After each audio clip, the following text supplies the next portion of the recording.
Hello everybody, I'm Dan, the editor of Wargames Illustrated magazine, and I'd like to take you on a tour of the current issue of the magazine, which is Wi404, August 2021. The first thing to note is this that comes free with the magazine. It's called Blam Blam Ah, and it's a set of simple skirmish rules that have been written by Dan Mersey. Now you'll know Dan Mersey from games like Lion Rampant, Dragon Rampant and several other games that he's designed for Osprey. Dan came to us a few months ago and said, I'd like to supply a set of Wargames rules for Wargames Illustrated because you don't have enough rules in the magazine, and back in the day I used to be really inspired by the ones that we published back in the early to mid 80s and into the 90s as well. So Dan supplied us with these set of rules and we said, that's great Dan, we'll have those, but actually we won't put them in the magazine. What we'll do is we'll turn it into a supplement, a bit like we gave away Bill Hawks and we gave away Death in the Dark Continent Light. We're now giving away Blam Blam Ah. So it's a sort of comic book style game, skirmish level. You'll need about 12 figures per side. It's multi-period as long as you've got a gun and you can shoot each other. That's all you need to do.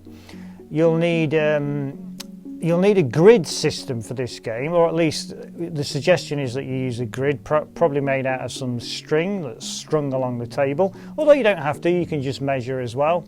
It's quite heavy on d6 dice. It's also quite heavy on tokens as well.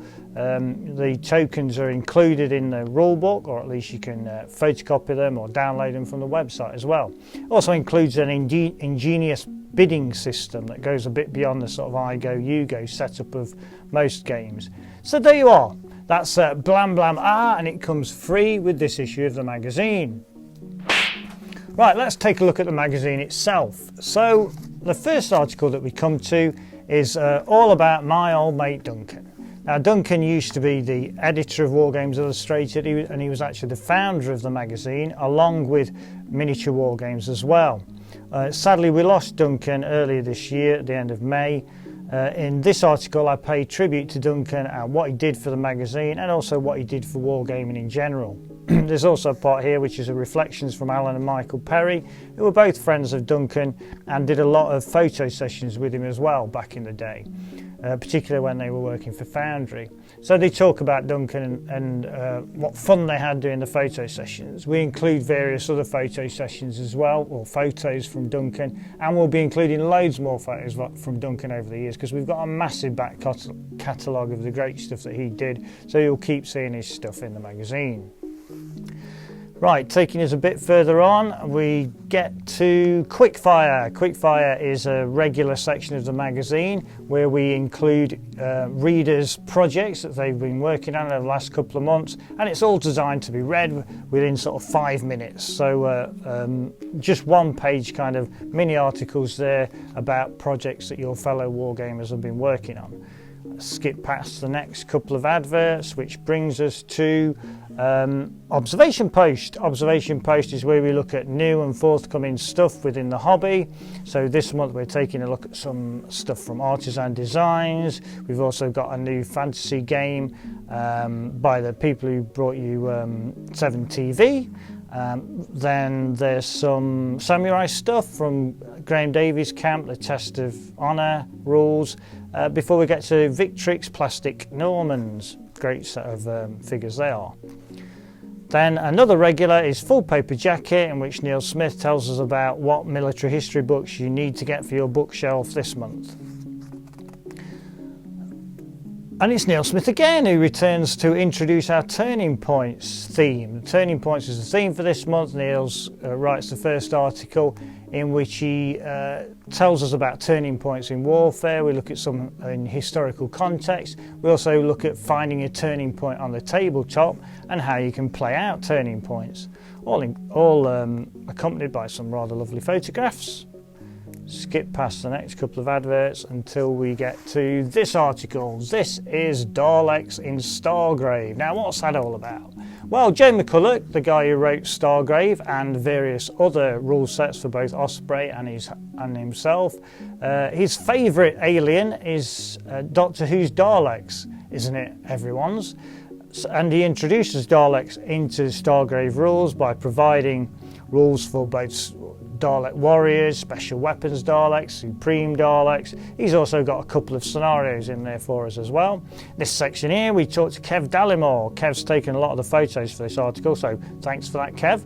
But also, he's a big Dalek fan himself, a super fan, so he tells us about his love of all things Dalek. On to the next article. The next article is The Tiger of Kai. It's a Test of Honour scenario. It's a bit more than that as well, because it's part of our Turning Points theme. And Graham Davey, who wrote the original Test of Honour rules, has provided this scenario which pits peasants against samurai, which doesn't seem like a very equal battle, does it? But the peasants have got guns, so they do have that advantage. And it's a turning point in so much as this is where guns started to be used in this period of Japanese history. It also incorporates our new Giants in Miniature figure, Takedo, and there's a stat card for Takedo as well, which you can also download from the website. Then we get on to using a chocolate box tub. Using a chocolate box tub to make a pirate era fort, building Fort Nassau. So Glenn Clark tells us how you can stuff your face with chocolate and then follow it up by making a model fort for your Caribbean battles. This article here is by Barry Hilton and it's called Line of Battle. In this article, which is again one of our Turning Points theme articles, Barry, who's an expert on all things 17th century warfare, talks about the new sort of line of battle formation that started to appear in naval warfare about this time. He also talks about how he incorporated that into his new naval rules, Mad for War. You'll also see lots of excellent photographs of new models by Ark Royal Miniatures in there as well. Next up, 29, let's go. So this is a project showcase. We love a good project showcase. This is your fellow readers have sent in an article about projects they've been working on, sometimes over the last year, sometimes over the last decade. This one's come from Crichton Long, and in this article Crichton talks about the 29th Regiment from his home state of Virginia. He talks a bit about the history of the 29th, but also particularly how they were used during the D-Day landings and how you can use them on the tabletop in bolt action. It also includes some interesting painting tips about painting unit patches and chevrons and helmet bars, and then the complete figure itself as well. Next up, back to Turning Points, and it's this article here all about the Tet Offensive. So our project manager James, talks about the Tet Offensive itself, how it became a turning point in the Vietnam War, and how you can use the turning points from the Vietnam War on the tabletop, particularly with the use of photographers and the propaganda that they were involved in, or not the propaganda they were involved in, just shooting shots that turned the tide of public opinion either for or against the Vietnam War and potentially other wars as well. This next article, Samori tours resistance in Western Sudan. Bob Giglio's written this colonial article for us, and in typical Bob style, it's not your typical colonial conflict. It's France taking on the local Watusi forces led by Samori Tour in Western Africa. Bob provides extensive notes on the invaders and the indigenous armies as well, followed up by some scenario ideas for playing out one of the battles that took part in that campaign. Next up, Designer's Notes, D-Day, US Sector. It's been written for us by the guys who actually wrote this D-Day campaign book for bolt action, Mark Barber and Gareth Welsh. Now Mark's written for us before, and I always like his stuff because he gives us a real good insight into why he wrote what he did and how he's incorporated the bolt action rules into a slice of history.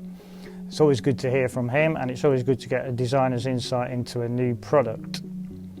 Next up, 18mm ACW Paperboys. This has been provided by everyone's favourite illustrator, Peter Dennis.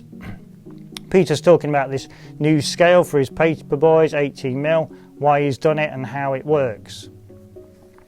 Right, this article here, this meant we had to go to the pub, which is always a good thing. So we had to go to the pub to talk to Alan and Michael Perry all about their new Franco-Prussian war range. And there they are. That's Michael there and that's Alan there, sat in the pub, and they talked about the release of their plastic frames and what's on the frames, what they're all about, and also pushing forward what metals they're going to be releasing for the range as well. We go in depth on the frame and how they're made up, what the helmets are, what the guns are, all of that kind of thing as well. We also compare it with some of their foundry releases from their Franco-Prussian war range. You can see a significant height difference there as well. So yeah, it was great to talk to those two all about this new range of figures. Our last article this month is a designer's notes for Soldiers of Napoleon. Soldiers of Napoleon is by Warwick Kinraid, and it's all part of his Soldiers of series. So we've got Soldiers of Rome, we've got Soldiers of God, and now we've got Soldiers of Napoleon. And I'll leave that article untouched so you can read it and find out what those new set of rules are all about. That is about that. So it's the August 2021 issue of Wargames Illustrated magazine. Our theme is turning points, and don't forget, free with it comes Blam Blam R, which I've thrown on the floor over there, but it's an excellent supplement written for us by Dan Mersey. Okay, thank you, see you later. This video has been brought to you by WI Prime, Wargames Illustrated magazine's online members club. View more videos or find out more about WI Prime by following these links.